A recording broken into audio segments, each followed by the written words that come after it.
Начинаем новую рабочую неделю вместе с программой «Утро Якутии». Просыпайтесь вместе с нами на телеканалах «Якутия-24» и НВК «Саха». В студии работают Дарья Анкехова и Руслан Ачиров. А на календаре сегодня 24 апреля, понедельник. Руслан, почему считают понедельник днем тяжелым?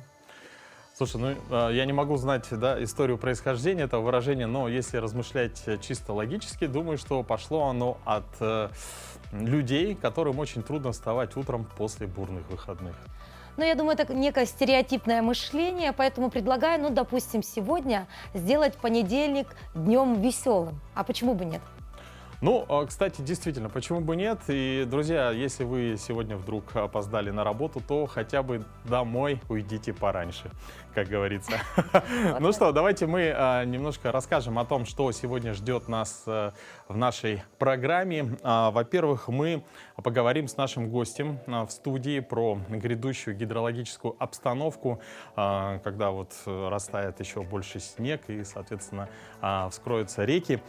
Также в Казани был создан очень интересный аппарат, который прямо выдает вам горячие пельмешки. Я думаю, тоже будет очень интересно это посмотреть. Поговорим со следующим гостем про диктант Победы. Также нас ждут традиционные новости культуры. Ну и, конечно же, для любителей о том, прислушиваться к звездам, мы расскажем гороскоп. Ну а как всегда, начинаем мы наше утро с рассказа о погоде.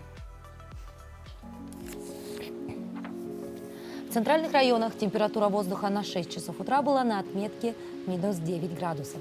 В Заречной группе 1,6 градусов ниже 0. В южных районах до минус 6. В Вилюйской группе 6-11 градусов ниже 0. В Нижнеленских до минус 4. В западных районах 6-11. В Колыме-Дигирской группе улусов до плюс 5. В Янских районах 7 ниже 0. На северо-западе до минус 14. В Якутске температура воздуха на 6 часов утра была на отметке минус 3 градуса. Атмосферное давление 752 миллиметра ртутного столба. Ветер северо-западный 2 метра в секунду. Сегодня днем без осадков. Ветер северо-западный 5-10 метров в секунду. Порывы ветра ожидаются до 14 метров в секунду. Температура воздуха 4-6 градусов со знаком плюс.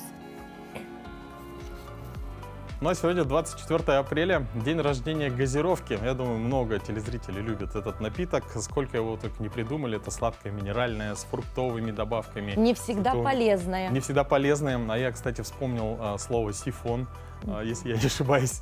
То есть раньше, я помню, покупали специально такие баллончики, заряжали в сифон и делали свою газировку. Ну а какие даты события еще связаны с сегодняшним днем, давайте посмотрим далее. На календаре 24 апреля. Сегодня отмечают Международный день солидарности молодежи, Всемирный день защиты лабораторных животных и Всемирную неделю иммунизации. По народному календарю Антип – водогон. Антипа называли водогоном, поскольку в его день половодье было на самом пике. Наблюдали в этот день и за погодой. Дожди предвещали, что в лесу будет много грибов, а если ударят заморозки, то обильно пойдут грузди. Этот день в истории. В 1671 году в этот день Степан Разин, донской казак, предводитель крестьянской войны, был выдан царским воеводам и вскоре казнен. Сегодня день рождения газировки. В 1833 году в этот день она была запатентована.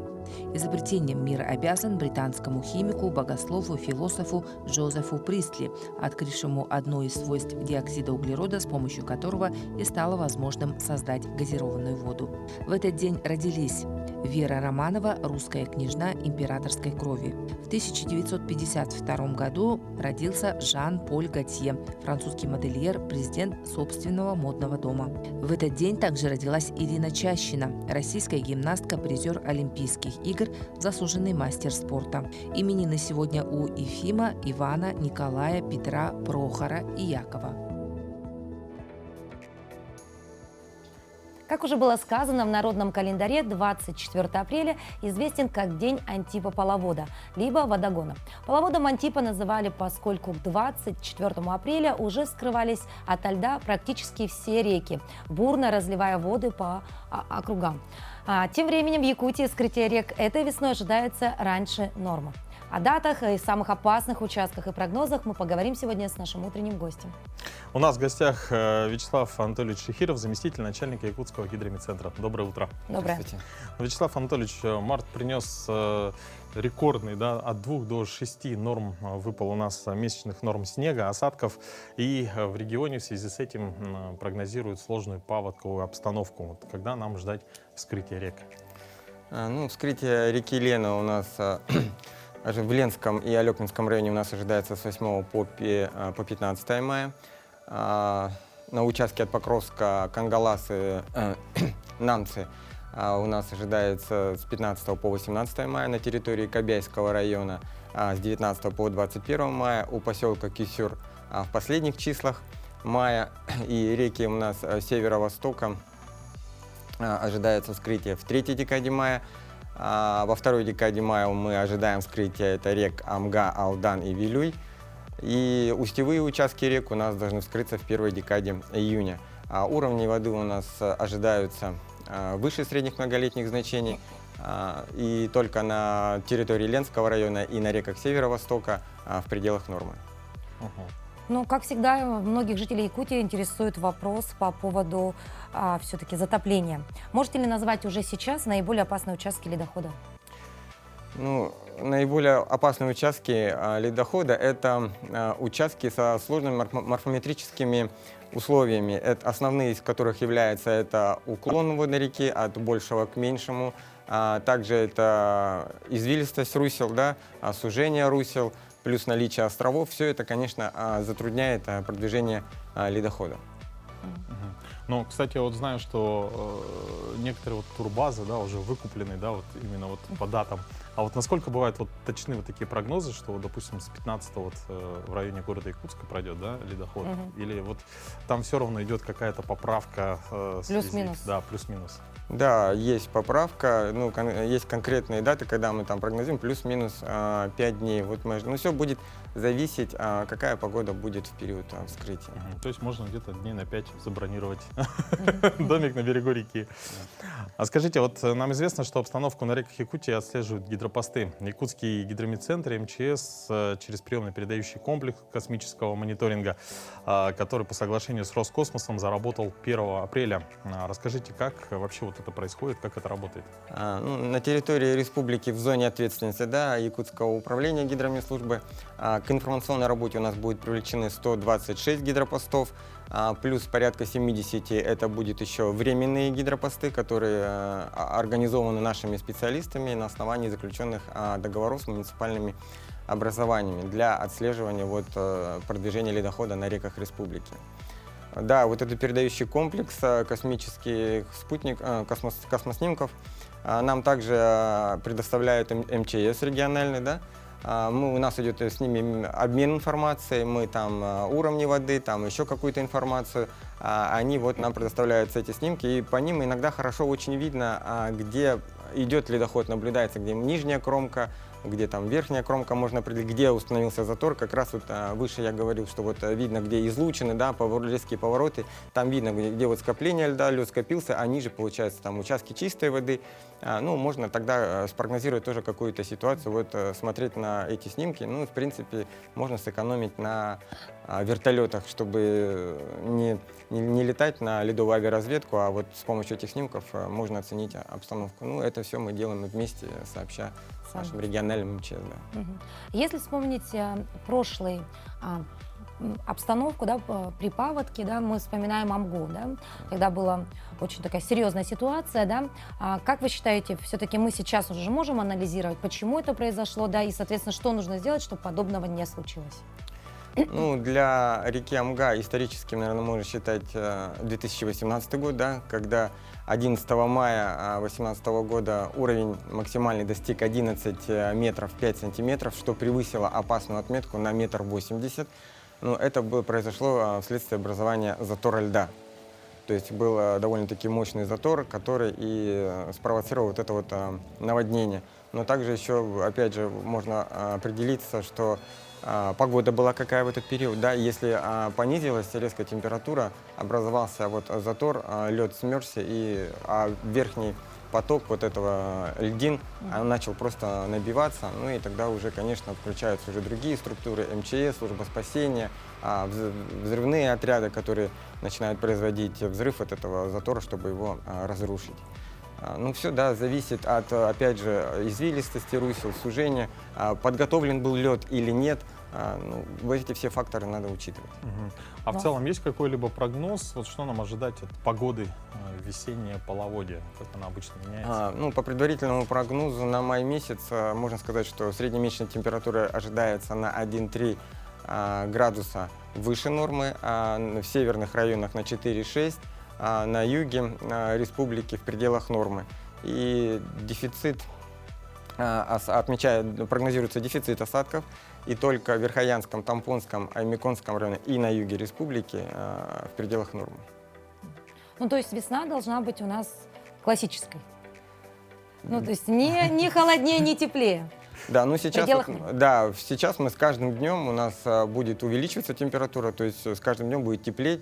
Соответственно, это тоже хорошо повлияет и на ледоход весенний, да. С одной стороны, сейчас очень интенсивно, кстати, стаивает снег, помогает вот сейчас вот ветер, да, который день уже дует. И сегодня, кстати, тоже выпущена нами консультация о неблагоприятном явлении погоды, что вот ожидается сильный ветер, да, от 15 до 18 метров, включая и городской город Якутск.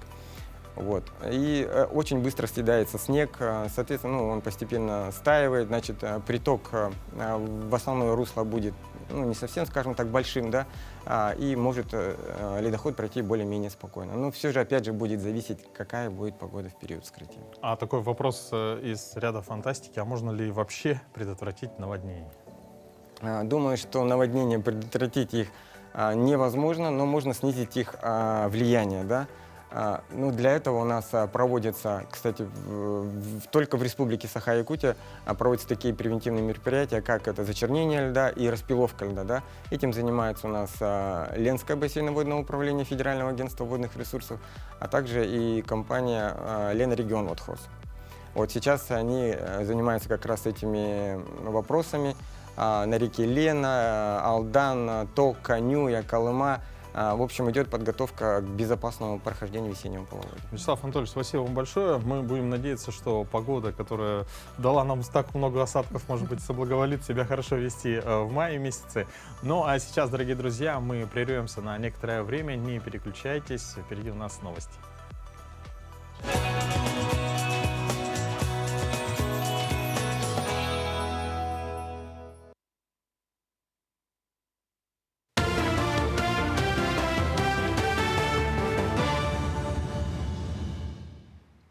Доброе утро, Якутия. Последние новости к этому часу.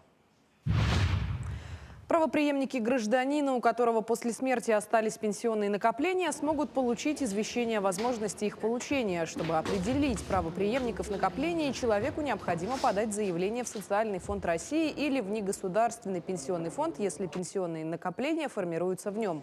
В заявлении необходимо указать своих правопреемников и то, в каких долях будут распределяться между ними накопления в случае смерти правообладателя. А если человек при жизни не определил, кто получит его пенсионные накопления, то по закону правопреемниками будут считаться его ближайшие родственники. Женщина, ее родственник или опекун малыша могут, находясь в декрете, работать неполный рабочий день, сохраняя при этом право на пособие по государственному социальному страхованию. Такие разъяснения дал Роструд. В ведомстве добавили, что использовать декретный отпуск можно как полностью, так и по частям. Например, можно уйти в него, затем прервать и вернуться к работе на полный день, а затем вновь оформить отпуск по уходу за ребенком. Разделять отпуск таким образом можно неограниченное количество раз. Напомним, что пособие по уходу за ребенком выплачивают, пока ребенку не исполнится 1,5 года.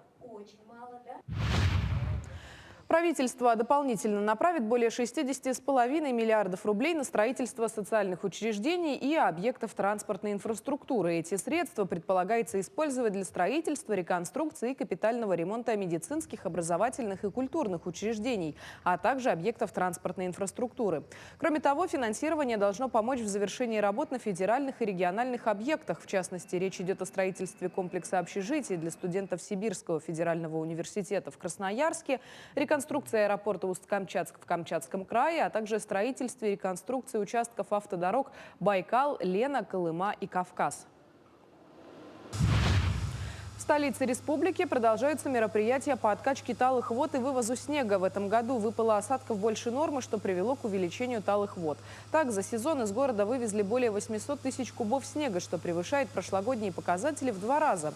По словам начальника департамента жилищно-коммунального хозяйства и энергетики Якутска Максима Шамоева, на сегодняшний день пропарено около 20 километров водопропускных лотков, а также дорожными службами продолжаются работы по временному ремонту улично-дорожных сетей. По состоянию на 23 апреля с улично-дорожной сети откачано порядка 9900 кубических метров воды. В работе были задействованы 57 ассенизаторских машин, 131 мотопомпа и 84 электронасоса. В целях усиления за всеми управами городского округа закреплены городские предприятия. Городские предприятия в круглосуточном режиме проводят работы по откачке и вывозу снега с территории внутриквартальных управ, обеспечивают управу техникой и людьми. Айсен Николаев поддержал предложение представителей национально-культурных объединений, казачества и конфессий об учреждении Дня национальных культур народов региона. Также он предложил учредить государственную премию республики за вклад в укрепление межнационального мира и согласия. Глава отметил, что в республике живут и трудятся представители 135 национальностей и народностей, для которых якутская земля стала родиной. За последние 3 года население региона растет не только за счет рождаемости, но и за счет притока людей и миграции. Глава Якутии выразил уверенность, что в этой работе будет задействован потенциал национальных общин и традиционных религиозных конфессий.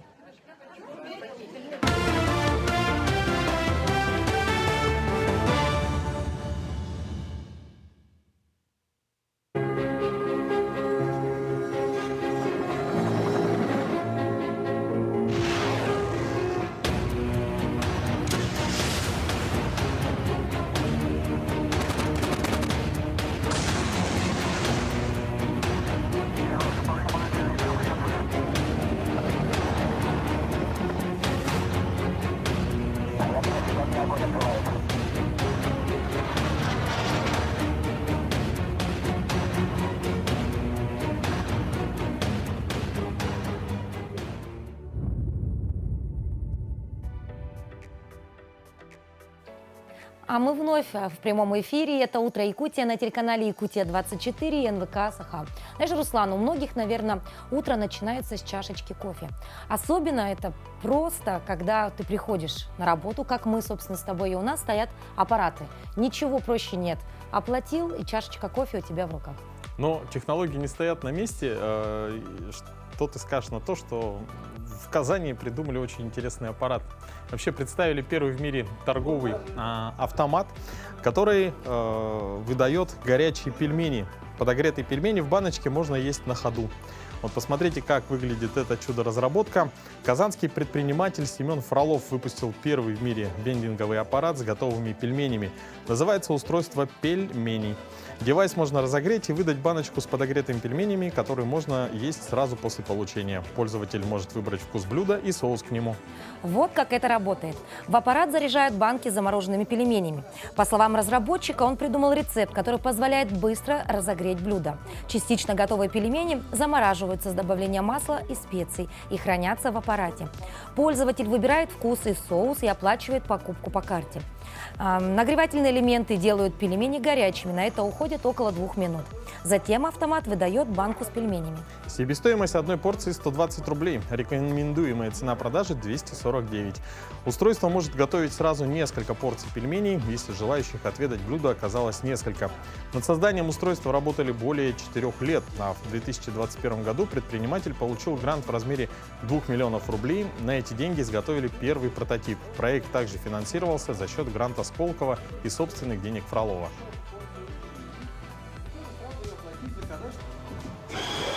Открывается окошечко.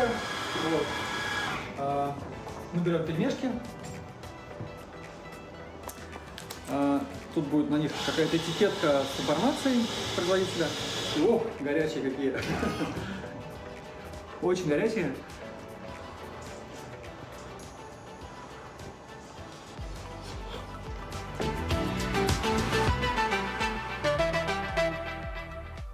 надо сказать, что достаточно популярный уже становится аппарат 400 предзаказов, да, со всей России. А вот меня интересно, туда загружают в пачки замороженные из магазина или аппарат сам из фарша и теста делает пельмени Ну, прямо на ходу? как минимум, Руслан, чтобы узнать об этом поподробнее, тебе нужно посетить либо Казань, либо Ижевск, либо Симферополь.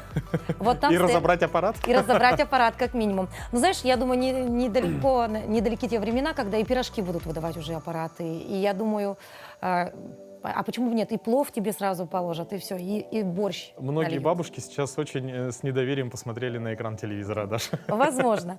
Да, и вообще, Руслан, если честно, вроде бы и радоваться нужно, да, что вот такие аппараты появляются, технологии развиваются, но иногда ведь все-таки хочется жить, как жили мы раньше. Все домашнее, в кастрюльках, в баночках, носить кошелек с наличными деньгами. Ну, вообще, да, действительно, ну, технологии не стоят на месте, но, тем не менее, мы привыкли, да, к Apple Pay, Google Pay, по-моему, да, то есть бесконтактная оплата. Но, тем не менее, в текущих условиях все это заменилось также оплатой с помощью QR-кодов или через СБП, но, однако, с увеличением, да, одновременно с увеличением числа таких платежей растет и количество кражи средств. О том, как не попасться мошенникам и безопасно оплачивать покупки через популярную систему быстрых платежей, нам расскажет Вероника Тантосова.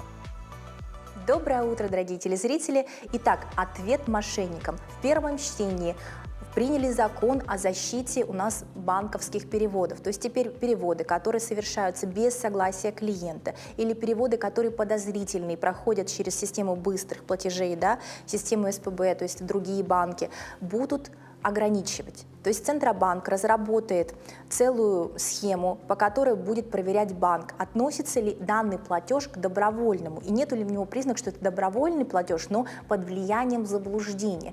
Все эти платежи, если через систему быстрых платежей, будут ограничиваться, да, и будет запрашиваться согласие клиента. То есть клиент может либо подтвердить, что просит совершить платеж, да, либо повторно совершить платеж, если он приостановлен, и его банк ограничил, да, либо сказать, что нет, я подобный платеж не хотел совершать, это какое-то мошенничество. То есть это вот ответ на мошенничество. В первом чтении закон принят, работать пока непонятно будет каким образом, но, видимо, какие-то будут системы новые быстрых платежей, то есть мы будем видеть, что банк обратно отправляет запрос на наш контактный номер, разъяснений пока Центробанк не дал, но факт в том, что сейчас, если информация от Центробанка поступила, что этот платеж относится к подозрительным и относится к платежам, которые добровольно клиент не хотел совершать, то банк будет вынужден в течение 30 дней после обращения клиента о том, что этот платеж был подозрительным, я его не совершал, я его не хотел совершать, должен быть осуществить возврат денежных средств. Вот такой новый способ защиты,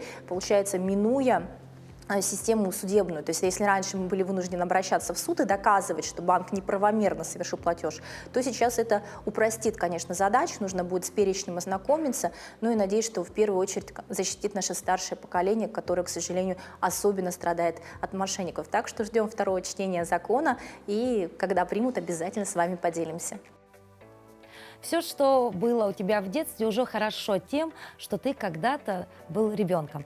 Самые первые чувства к предметам тоже окрашены особенной нежностью и счастьем.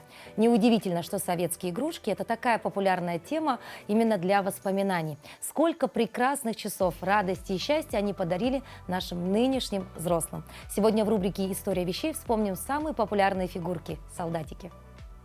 Сегодня я бы хотел вам рассказать про детские игрушки, которыми играли мальчики. Вот. Это египтяне. Они выпускались Донецкой фабрикой игрушек в 80-е годы. Вот. Также тут представлены еще оловянные солдатики-моряки. Их производил Ленинградский завод имени Куйбышева. Данными солдатиками в основном играли мальчики, потому что они, эти солдатики военные, они с ружьями, копьями, автоматами. Вот. До нашего времени сохранилось именно новых экземпляров очень мало, потому что дети ими играли, некоторые, конечно, кусали. И до нашего времени многие солдатики уже идут с отломленными копьями, ногами уже, жизнь их, как говорится, побила. Солдатики выпускали из разных материалов. Например, вот эти Донецкая фабрика выпускала пластмассовые были. Ленинградский завод Куйбышева выпускал оловянные солдатики. Также были солдатики резиновые. Вот. Сейчас в данное время уже производят оловянные солдатики, но новые уже. В данное время уже, наверное, не встретишь детей, которые играют солдатиками. Уже как-то не актуально. В основном сейчас дети в основном перешли на гаджеты. Вот. Так что только такие остались у коллекционеров. Действительно интересная коллекция. Я думаю, что многие телезрители, да, узнали, может быть, свои игрушки. А вообще вот такие игрушки вот советского периода, наверное, уже пора как бы ставить где-нибудь на полке музея. А мне вот интересно, как пополняются эти самые фонды музеев и как попадает в экспозицию то, что, например, находят археологи или даже просто обычные люди, у которых есть ценные старинные вещи. И вот как раз сейчас об этом мы узнаем поподробнее, ведь наша съемочная группа побывала в музее имени Ярославского и узнала, что принимают они в дар и вообще, как можно увековечить свое имя в истории. В стадионе в Тамоте у нас здесь вот такую вещь. Это все кованое, как бы. И Да, это из-под земли, что ли? Да? Сколько ей, откуда она, кто ее делал, кто ее знает, вот такое вот. Но она как будто не заостренная, да? Или она Нет, могла... это только заготовка еще. Заготовка. Да.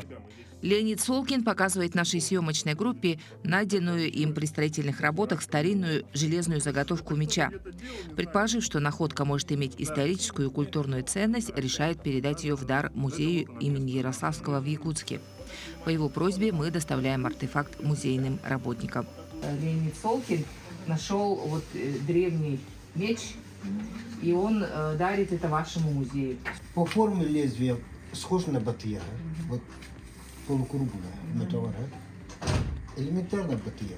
Но там желоб по длинной продольной желоб на спинке. А это же патас. И то, и другое элементы есть. Потому что это смешанная культура. А тут явно местное преобладает. А тут, может, не доделал. Желоб был? Это, да, не доделал. Это заготовка. Дальше понять не можем, что он хотел. Для того, чтобы установить датировку находки, какие-то подробности, специалистам нужно время. Через неделю мы вновь возвращаемся в музей. Вторая половина 19 века. Это рассвет кузнечного дела на территории Якутии. Вот, видимо, излишки были корицы. Потом и делали такие вот крупные орудия труда. С таким орудием, возможно, ходили на охоту на крупного зверя. Несмотря на то, что находка оказалась не такой старинной, как предположили в начале, как экземпляр, по мнению специалистов, довольно любопытный. Нестандартный размер орудия и довольно внушительный вес указывают на оригинальность мастера. Оказывается, в те времена у кузнецов существовали строгие каноны, стандарты, которых они придерживались. Но какова была задумка и точное предназначение этой находки, сейчас уже не выяснить. Но прежде всего надо было на месте, где он обнаружили, делать фотографию. У каждого сейчас человека сотовый телефон. Элементарно надо было фотографировать, чтобы привязка какая-то была к жилищу или к погребению. Без контекста, без других предметов на месте обнаружения находки ученым сложно идентифицировать и выяснить более точные детали. И, как правило, именно случайные находки бывают самыми молчаливыми и загадочными экспонатами музея. Между тем, тут всегда рады принять подобные находки в дар.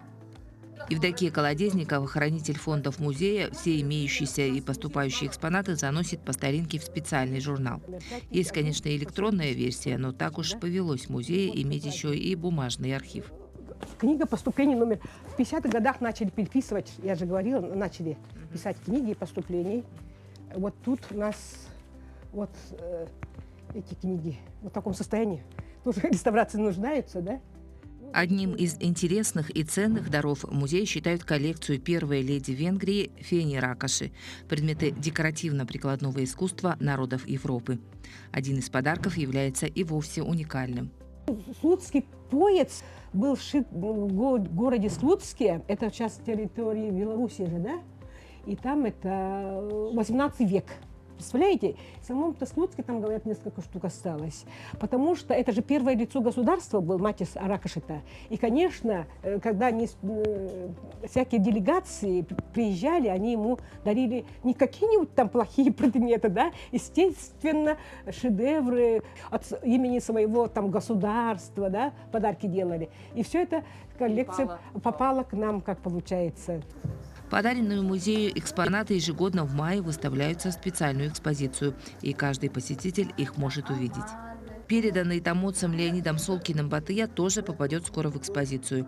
И, как сказали работники музея, он уже увековечил свое имя в истории. Туяра Филиппова, Виктор Дичковский, Павел Пахомов, Якутск. Ну а как же пробудить вообще интерес у нынешнего молодого поколения к истории, к событиям героического прошлого нашей страны? С этой целью, а также проверить знания по истории и узнать новую информацию, проводится «Диктант Победы». Это всероссийская акция, и о ней мы подробно поговорим с нашими гостями в студии. Это Лилия Артюкова, ведущий методист научно-методического центра Национальной библиотеки Республики Саха-Якутия, а также Валентина Илларионова, заведующая Центром библиотечного информационного обслуживания Национальной библиотеки Республики. Доброе утро. Доброе утро. Доброе. Расскажите, пожалуйста, с какой целью проводится данный диктант и какое участие принимаете непосредственно вы? Но давайте начнем с того, чтобы я немножко расскажу все-таки об акции и потихонечку мы перейдем к самой цели. Да? В 2019 году, 7 мая, в преддверии празднования Дня Победы, впервые был проведен международный исторический диктант на тему событий Великой Отечественной войны, собственно, который называется «Диктант Победы». Да?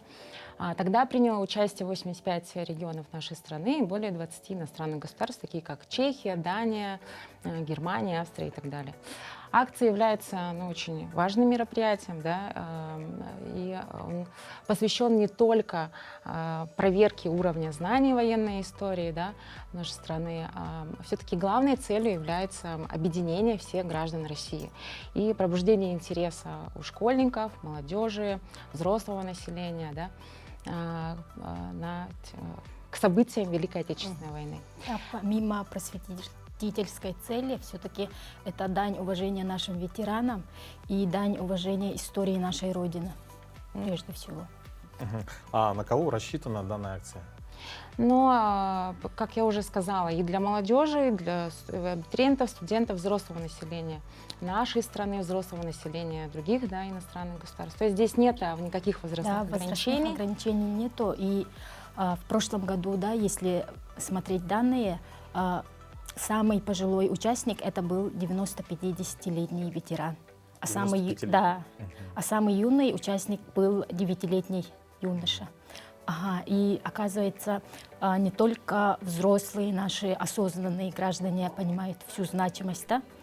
То есть маленькие дети тоже понимают всю значимость данного мероприятия. Да, мы сейчас видим кадры, да, с прошлых диктантов, да, примерно так все и проходит, да. То есть приходим в определенную локацию, получаем задание, выполняем его и затем, наверное, чуть позже отслеживаем свои результаты. Да, хотелось бы отметить, что, значит, участник может выбрать два формата, к примеру, да, либо очно на региональных площадках принять участие, либо дистанционно на сайте диктантпобеды.рф написать диктант. Значит, когда участник проходит диктант на сайте, то есть он результаты видит сразу и получает доступ к сертификату тоже сразу. Да? А если участник принимает участие дистанционно, соответственно, ему немножечко нужно будет подождать с результатами, поскольку нужно дождаться окончания проверки, да, этапа проверки. Единственный момент здесь хотелось бы отметить, что нужно обязательно запомнить идентификационный номер, то есть это 13 чисел, да, которые нужно будет на сайте ввести, нажать кнопочку «Проверить» и получить доступ к своим баллам. А как нужно подготовиться и что нужно знать для участия в данной акции? Как минимум в школе учиться. Школьную программу? Да, школьную программу. Да, но на самом деле школьной программы недостаточно. Да? Вообще организаторы советуют подготовиться заранее, то есть зарегистрироваться на сайте и пройти тренировочные тесты. Есть там. Да, и как бы мало того, чтобы знать какие-то самые значимые даты. Да? Здесь нужно еще, наверное, иметь представление о участниках, героях, генералах, о технике, да, знать. Также их на лицо тоже необходимо. Ну, да, обязательно. И также, наверное, будет не лишним знать какую-то информацию в области кинематографа, книг, фильмов, посвященных Великой Отечественной. То есть участники должны понимать, что это достаточно серьезное мероприятие, да, и все-таки подготовка также важна, да, как и к любому другому, допустим, экзамену по истории, да. А как будет проходить диктант у нас в республике, сколько улусов будут задействованы, да, и, опять же, немножко можно сравнить ее с прошлогодней практикой. Да, вот если смотреть прошлый год, то участие приняли 138 библиотек.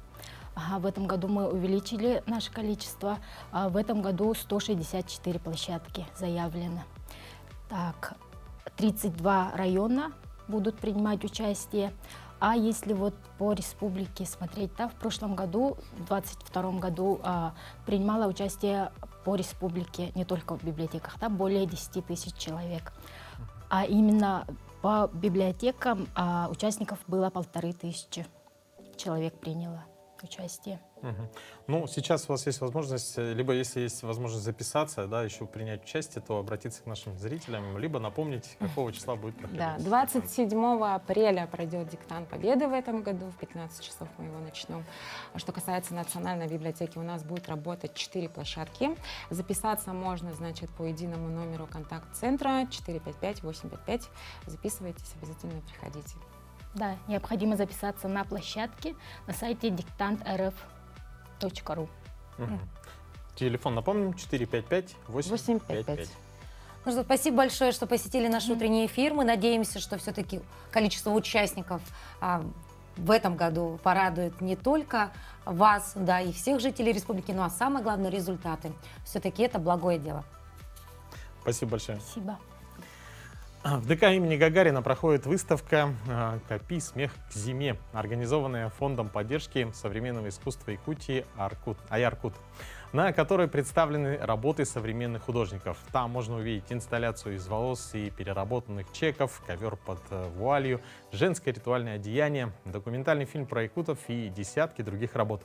Наша коллега Ирина Григорьева поговорила с Еленой Васильевой, куратором выставочного проекта, о том, что объединяет эти арт-объекты и как якутские способы накопления радости помогают преодолеть самые тяжелые времена. Здравствуйте! Добро пожаловать на выставку «Копи смех к зиме». Куратор выставки Елена проводит экскурсию и вводит в транс, в особую медитацию в современное искусство Якутии. Глубокое медитативное погружение в работу каждого автора – главное, что хотели достичь организаторы. Диалог со зрителем начинается уже с интригующего названия выставки «Копи смех к зиме», который, по мнению кураторов, максимально точно отражает суть проекта. Мой коллега Александр Бланарь, куратор из Москвы, в рамках программы фонда «Аяркут» провел исследование, приехал сюда, провел исследование художественного сообщества, пообщался с нашими художниками и понял, что он хочет создать такую камерную, но очень выразительную выставку, посвященную современным процессам в якутском искусстве. Здесь вот на самом деле календарь изображен. И художница формирует сразу же ассоциативный ряд, связанный с ощущением радости, ощущением того, что жизнь еще впереди, начинается, вот это вот то, что вот сопровождает каждого человека в детстве. И вот в этом плане, конечно, «Копи смех к зиме» — это вот про это как раз-таки, про накопление радости. На выставке представлены работы 10 художников, которые выразили свое отношение к своим корням. Интерпретация голосов 3 поколений художников многоголосием отразилась в красивое гармоничное пение, которое нужно еще услышать. Живопись, инсталляция, медиа со звуком и видео. Каждый предмет – это явление. А это работа под названием «Молодость». Автор заставляет задуматься, куда уходит энергия юности. Создала от впечатлений и воспоминаний юности, можно сказать, когда молодой человек, который еще не знает как бы всех тягостей, но уже на том знании, которое у него есть, он ставит свои максимальные какие-то цели, какие-то вот все попробовать, узнать как что, как будто отсутствие страха вот этого, оно его наталкивает на разные поступки, которые потом складываются в опыт.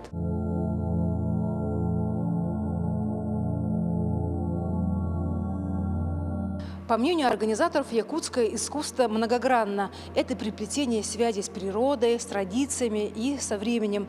Многие работы, которые представлены здесь на выставке, они посвящены календарю и зиме. Ведь благодаря нашему суровому климату многие жители Якутии объединяются, чтобы пережить холода. Авторы, отсылая нас к образу зимы, говорят о некоторых общественных кризисах. В этом смысле зима олицетворяет сложные времена, а лето – период накопления эмоционального ресурса, который помогает пережить кризис, как вино из одуванчиков, которые герои Рэя Брэдбери закупоривали летом, чтобы легче перенести зиму. «Копи смех к зиме» – это отрывок из текста поэта-философа Глеба Габаева. Полностью строчка звучит так: «Копи смех к зиме, как животное копит мех и сало». И смех – это позитивная энергия. Выставка имеет свой особенный отличный характер. В ней присутствует дух язычества. Дело в том, что по якутским верованиям каждый предмет, каждое явление имеет дух, душу.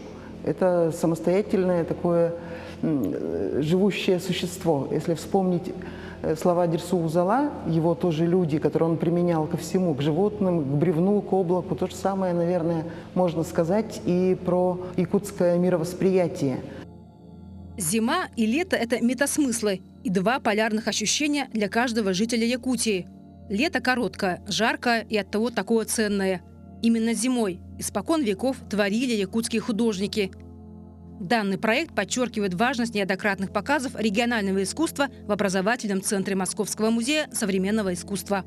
Здесь собрано несколько выставок, которые мы готовили до этого. Мы собрали, на мой взгляд, одни из самых интересных и необычных работ, которые одновременно знакомят зрителя с регионом Якутии и показывают, насколько отношение и уважение к традициям могут очень органично переплетаться с современными трендами. Организаторы отмечают, в творчестве можно искать позитивный ресурс. Многие посетители долго остаются под впечатлением, ведь выставка во многом дает каждому личные подсказки, как пережить свои трудные времена и как копить свой смех к зиме. Ирина Григорьева, Семен Афанасьев, Якутск. Замечательная выставка, которая позволяет нам в очередной раз убедиться, какая же уникальная и самобытная культура у народа Саха. Действительно. Ну а какие еще новости культуры готовы у нас к этому дню? Давайте мы передадим сейчас слово нашему коллеге Захару Никитину. Доброе утро, уважаемые телезрители! С вами рубрика «Культурные новости». Самые интересные события мира культуры в Якутии коротко и по делу.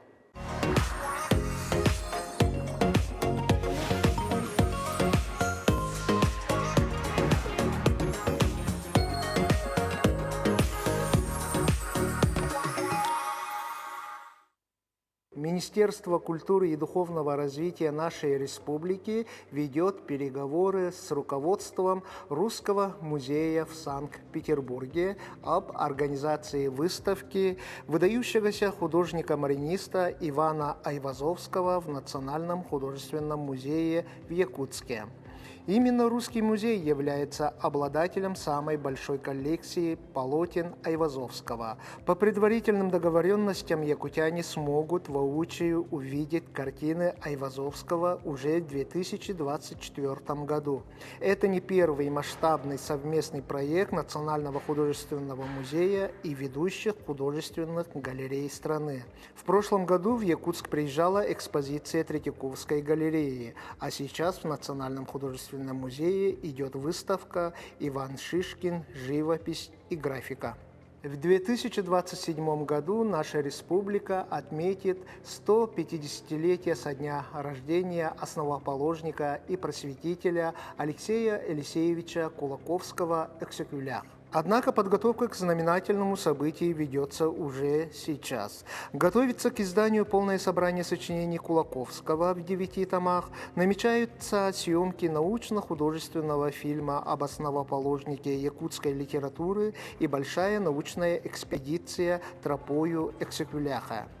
На площади Дружбы в Якутске проведут ремонт памятника, в Татинском районе капитальный ремонт Дома дружбы народов и ряда других объектов. 13-летняя ученица Якутской балетной школы имени Аксинии и Натальи Посельских Эйнара Таркова стала лауреатом второй степени на международном конкурсе хореографических учебных заведений «Орлею» в Казахстане.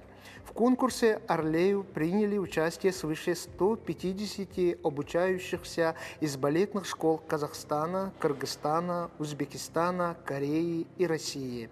Эйнара Таркова станцевала вариацию из гранд-па балета «Раймонда». Поздравляем нашу юную землячку с успехом! 15 апреля в Государственном цирке имени Марфы и Сергея Расторгуевых состоялась премьера грандиозного циркового этношоу «Земля мамонтов». Шоу повествует о зарождении народа Саха с древних времен, когда по земле ходили мамонты, о величественной природе и животном мире, богатствах прекрасного севера. На шоу представлен единственный в России номер с летающими мачтами, который уже приглашен на международный цирковой фестиваль в Испании. Также впервые на арене якутского цирка будет групповой номер на воздушных полотнах. В представлении задействовано более 60 цирковых артистов самых различных жанров. Даты представлений 23, 27 и 30 апреля. Не упустите возможность порадовать себя и своих детей уникальным цирковым шоу. На этом наш выпуск завершается. До новых встреч!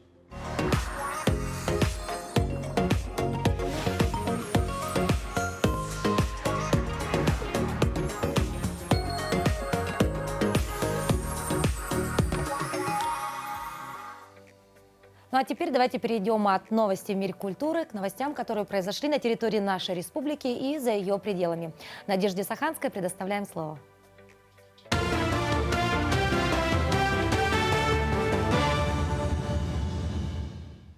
Мы продолжаем освещать самые заметные события. Доброе утро. Министерство внутренних дел России включило в теоретический экзамен на получение водительских удостоверений правила использования электросамокатов и других средств индивидуальной мобильности. Корректировка комплектов экзаменационных задач связана с изменениями в правилах дорожного движения, которые вступили в силу с 1 марта текущего года. Изменения также касаются применения новой информационной световой секции в виде силуэта пешехода и стрелки с мигающим сигналом бело-лунного цвета, расположенной под светофором, а также зоны действия знака «Остановка запрещена» в случае использования его совместно с желтой линией горизонтальной дорожной разметки. Актуальные вопросы экзаменационных задач размещены на официальном сайте МВД России. Росатом получил лицензию Федеральной службы по экологическому, технологическому и атомному надзору на размещение якутской атомной станции малой мощности в Устьянском Улусе. Подготовительные работы в районе поселка Усть-Куйга идут полным ходом. На площадку завезено более 2000 тонн грузов, работает около 80 человек и 38 единиц техники. Вот первой в мире наземной атомной станции малой мощности с реакторной установкой планируется в 2028 году. Айсен Николаев провел совещание по вопросам санитарной очистки территории городского округа город Якутск. Он получил главе Якутска Евгению Григорьеву лично посетить все образовательные учреждения города и проверить ход работ по вывозу снега и откачке воды с территории школ и детских садов. Евгению Григорьеву также поручено в эти дни провести массовые субботники на территории столицы. Напомним, что за каждым городским округом закреплены министерства и госкомитеты республики. Первому заместителю председателя правительства Дмитрию Садовникову поручено усилить эту работу. Жители Мирнинского района запомнили единый номер контакт-центра и обращаются по нему в Центральную районную больницу. За первую неделю работы операторы приняли 6 сотен звонков. Номер 122 объединил контакты всех отделений – стоматологии, женской консультации, детской и взрослой поликлиник. Диспетчеры вместе с пациентами выбирают удобное для приема время. Пока действующие номера регистратур продолжат работать в прежнем режиме. Об отключении старых номеров будет известно дополнительно. Каждый гражданин, прикрепленный к Мирнинской ЦРБ, он имеет возможность позвонить на номер 122, добавочный 2 или добавочный 3 и может записаться к любому специалисту Мирнинской ЦРБ. В эти выходные в столице республики состоялся третий фестиваль Всероссийского физкультурно-спортивного комплекса «Готовь к труду и обороне». Соревнования проходили по 7 дисциплинам, на котором приняли участие более 70 представителей из 6 республик, а также 12 трудовых коллективов. По итогам фестиваля сформирована сборная команда республики для участия в финальном этапе фестиваля ГТО, который пройдет 12 мая в городе Ижевск. Были виды, которые представлены, это стрельба из электронного оружия, упражнения на гибкость. По силовым видам это для мужчин подтягивание, для женщин отжимание, также плавание. Хочется сказать, что сейчас вот из районов очень хорошо подготовились. Это Мигино-Кангаласские, Намские и Сунтарские района, а по трудовым коллективам это Северо-Восточный федеральный университет, Министерство экологии. К этому часу это все новости. Хорошего дня.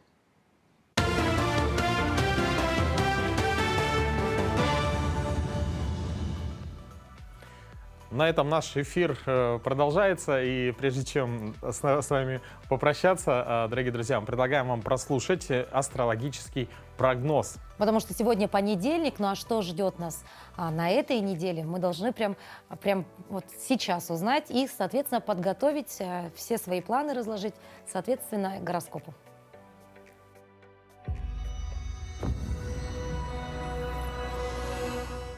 Эта неделя, в отличие от предыдущей, будет для овнов плодотворной. Ваши лидерские качества, напористость и целеустремленность проявятся в полной мере и помогут вам достичь хороших результатов практически во всем. Тельцам на этой неделе следует с большой осторожностью относиться к деньгам. Также внимательно следить за качеством употребляемых продуктов. Тем, кто учится, удастся достичь отличных результатов. Большинство близнецов проведут эту неделю на позитивной волне. Ни на работе, ни дома особых проблем у вас в этот период не предвидится. А вот у окружающих они могут появиться, и им потребуется ваша помощь или, как минимум, сочувствие. На раков на этой неделе может навалиться усталость. В последнее время вы слишком много работали и нуждаетесь в отдыхе. Если взять отпуск не получается, постарайтесь беречь свои силы. Направляйте их лишь на то, что действительно важно и нельзя отложить. Отличная неделя предстоит львам. Те, кто много и упорно работал, смогут сполна насладиться плодами своих трудов. И даже те, кто относился к делам спустя рукава, ждет неожиданный, хотя и не вполне заслуженный бонус. Личные дела тоже пойдут как по маслу. У дев на этой неделе есть шанс неплохо подзаработать и обзавестись полезными связями. Если с вами вдруг захотят встретиться дальние родственники или давние знакомые, которых вы долгое время не видели, соглашайтесь. Это может оказаться для вас полезным. Весы на этой неделе будут пользоваться небывалым успехом в обществе. На любых мероприятиях, как деловых, так и личного характера, вам удастся блеснуть и внешним видом, и красноречием, и интеллектом, а также иными талантами. Эта неделя идеальна для романтических знакомств. У скорпионов наступает отличный период для решения профессиональных и карьерных задач. Самое главное – четко определить цель и составить план ее достижения. Пункт «лень» перенесите на выходные. В личной сфере тоже грядут хорошие перемены, но при условии, если вы будете держать в узде свой характер, который у всех скорпионов непростой. Стрельцы на этой неделе могут стать инициаторами серьезного спора по поводу происходящего на работе или дома. Не уступайте своих позиций, но и следите за тем, чтобы словесная перепалка не переросла в крупный затяжной конфликт. В середине недели может появиться человек, который попросит вас о материальной помощи. Подумайте хорошенько, прежде чем ее отказать. У козерогов на этой неделе может появиться недовольство собой или уровнем текущих доходов. Однако вступать в борьбу с любого рода проблемами сейчас не рекомендуется. Как и полагаться на помощь малознакомых людей или тех, кто ранее себя чем-то скомпрометировал. Водолеи на этой неделе будут полны надежд и планов. Появятся новые идеи, возрастет уверенность в собственных силах. Это отличное время, чтобы начать активное движение навстречу мечте. Но излишняя откровенность сейчас опасна, поэтому свои задумки старайтесь до поры держать при себе. Рыбы на этой неделе могут столкнуться с негативными выпадами в свой адрес. Постарайтесь удержаться от ответной агрессии. Улыбка и позитив сейчас гораздо лучше урезонят обидчика. Семейным рыбам есть смысл порадовать партнера по браку презентом. Одиноким же в этот период стоит воздержаться от романтических знакомств.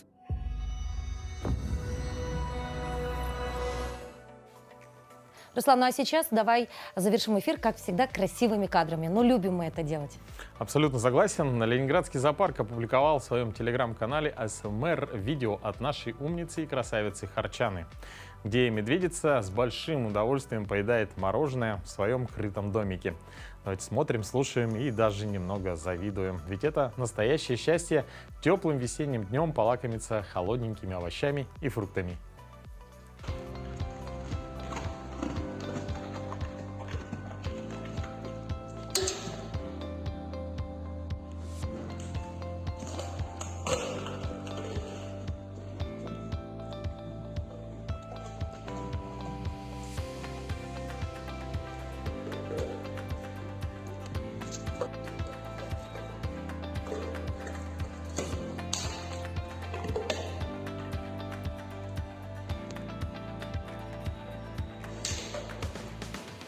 Какая милота, да? Ну вот мир животных все равно он по-своему уникален и интересен. И нам, людям, вдвойне приятнее смотреть такие кадры, которые могут даже сделать твой день.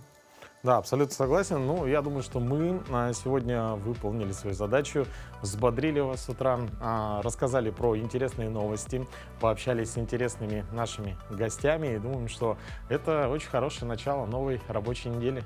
Ну и позвольте напомнить о том, что сегодня за окном будет до плюс 6 градусов. Побольше проводите время на свежем воздухе, радуйтесь, наслаждайтесь весенними деньками. Ну а мы с вами встретимся уже буквально завтра в это же время на телеканалах Якутия 24 и НВК Саха. Желаем вам самого отличного дня.